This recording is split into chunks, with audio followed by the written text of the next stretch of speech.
Hi everyone, welcome back to Learn With Me. I'm Deborah Hanson, and today we're going to be looking at AP Psychology 5.4, Selection of Categories of Psychological Disorders. So in this particular section of Unit 5, there are 10 CED questions. Yes, I did say 10. So this is the second one that we're going to be doing today. So before we get started, let me just say thank you to everybody who is subscribed to the channel. Hit that like button, send comments. It is really working and it's helping, and my numbers are going up, which is really great, and I really appreciate all of you doing that for me. Okay, let's get started.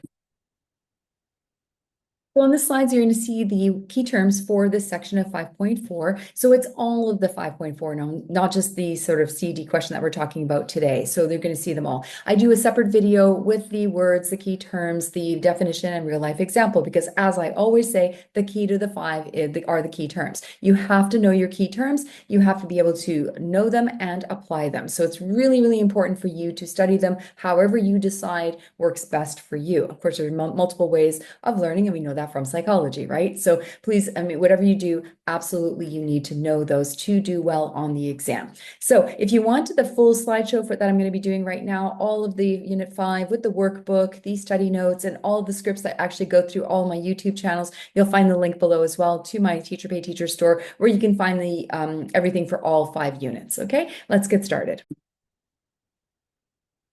So the second CED question for 5.4 is describe the symptoms and possible causes of selected schizophrenic spectrum disorders. So we're going to go into all the essential knowledge you need to know to be able to answer that question. So let's just start with an overview of schizophrenic spectrum disorders. So the definition is disorders characterized by disturbances in thought, perception, behavior, and emotions, often affecting daily functioning. So the key features are that they can be acute, short-term episodes, or chronic, persistent episodes. So this involves positive symptoms, which are excesses of normal behavior, and negative symptoms, which are deficits of normal behavior. Let's go into more detail about that. Well, let's break down the key symptoms of schizophrenic spectrum disorders, which affect thoughts, emotions, and behaviors. We're going to explore how these symptoms are categorized and what they look like in real life. Symptoms of schizophrenia are divided into two main categories, positive and negative symptoms. Positive symptoms are excesses or distortions of normal behavior, meaning they add something that isn't typically present. So let's go through them. We're going to start with delusions. These are false beliefs that a person holds despite contradictory evidence. So for example, someone with delusions or persecution may believe that others are out to harm them, even if there's no proof of that. The next one is hallucinations. These are false sensory experiences that feel real to the person. So for example, hearing voices that aren't there, seeing things that don't exist, or feeling sensations with no physical cause. The next one is disorganized thinking and speech. Disorganized thoughts can lead to incoherent or illogical speech. Someone may speak in a word salad, basically, stringing random words together without making any sense. The next one is disorganized motor behavior. This is unusual physical movements or erratic behavior. For example, someone may engage in catatonic excitement, showing excessive and unpredictable movements. These symptoms, these positive symptoms, make it difficult for individuals to differentiate between reality and their perceptions, and it often leads to confusion and distress. Now let's look at the negative symptoms. Negative symptoms, on the other hand, are deficits in normal behavior, meaning that something is missing that is usually present in daily life. These symptoms affect emotional expression, motivation, and responsiveness. So first of all, we're going to talk about the flat effect. This is a lack of emotional expression. For example, a person may speak in a monotone voice, show little facial expression, or appear indifferent in emotional situations. The next one is catatonic stupor. This is a complete lack of movement or response to stimuli. So for example, someone may sit in one fixed position for hours without reacting to their surroundings. The next one is avolition. This is a loss of motivation to engage in purposeful activities. So, for example, a person may neglect personal hygiene, avoid social interactions, or lack the drive to complete any tasks.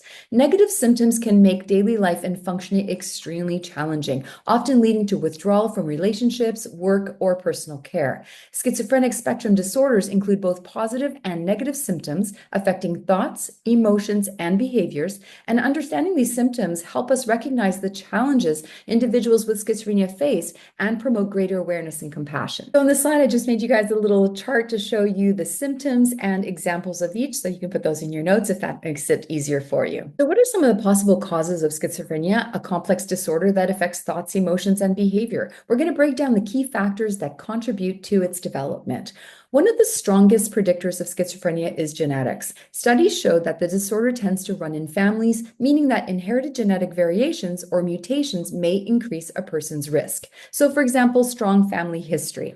If a close relative, like a parent or sibling, has schizophrenia, the likelihood of developing it is higher. There's genetic mutations. Researchers have identified specific gene mutations associated with schizophrenia that affect brain function. For example, if one identical twin has schizophrenia, the other twin has a higher than average chance of developing it as well, which suggests a strong genetic link. Aside from genetics, there are biological differences in the brain or of individuals with schizophrenia. The two key biological theories that explain these differences are the dopamine hypothesis. This is an overactivity of dopamine pathways in the brain, and it's thought to contribute to symptoms like hallucinations and delusions. The next one are brain abnormalities. Research has shown that some individuals with schizophrenia have enlarged brain ventricles and reduced gray matter, which may affect cognitive and emotional processing. So, for example, antipsychotic medications often work by reducing dopamine activity, which support the idea that dopamine imbalances contribute to schizophrenia. So, certain prenatal conditions during fetal development can also increase the risk of schizophrenia later in life. For example, exposure to viruses or malnutrition. If a mother experiences infections or poor nutrition during pregnancy, the developing brain may be affected. There could also be complications during birth. A lack of oxygen, hypoxia, or premature birth may increase the risk of schizophrenia. For example, studies have found that individuals born during flu outbreaks have slightly higher risk of developing schizophrenia, suggesting a link between prenatal infections and brain development. While genetics and biology play a big role, environmental stressors can also trigger schizophrenia in individuals who are already at risk. For example, stressful life events. High stress levels, trauma, or abuse can contribute to the onset of symptoms in genetically predisposed individuals. Or substance abuse.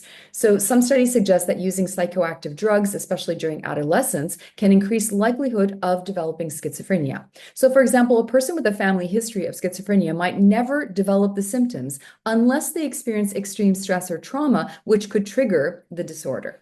So, schizophrenia develops due to a combination of genetic, biological, prenatal, and environmental factors. While we don't yet fully understand its exact causes, research has helped us to understand and to better develop treatments for earlier intervention. So, just another little chart to show you the differences between acute and chronic, and a little bit of a description to add to your notes. So just some key points to remember about this particular CED question. Know the 5 areas of disturbance, so delusion, hallucinations, disorganized thinking, disorganized motor behaviors, and negative symptoms. Be able to differentiate between positive and negative symptoms, and understand the dopamine hypothesis and other possible causes of schizophrenia. So that's all the essential knowledge you need to know for CED question number 2. Describe the symptoms and possible causes of selected schizophrenic spectrum disorders. Hope you found that helpful. If you did, please hit that like and subscribe button for me. Leave me some comments if you have any questions or suggestions. I'll always love to hear from you guys. Thank you so much for listening. Have a great day. See you next time.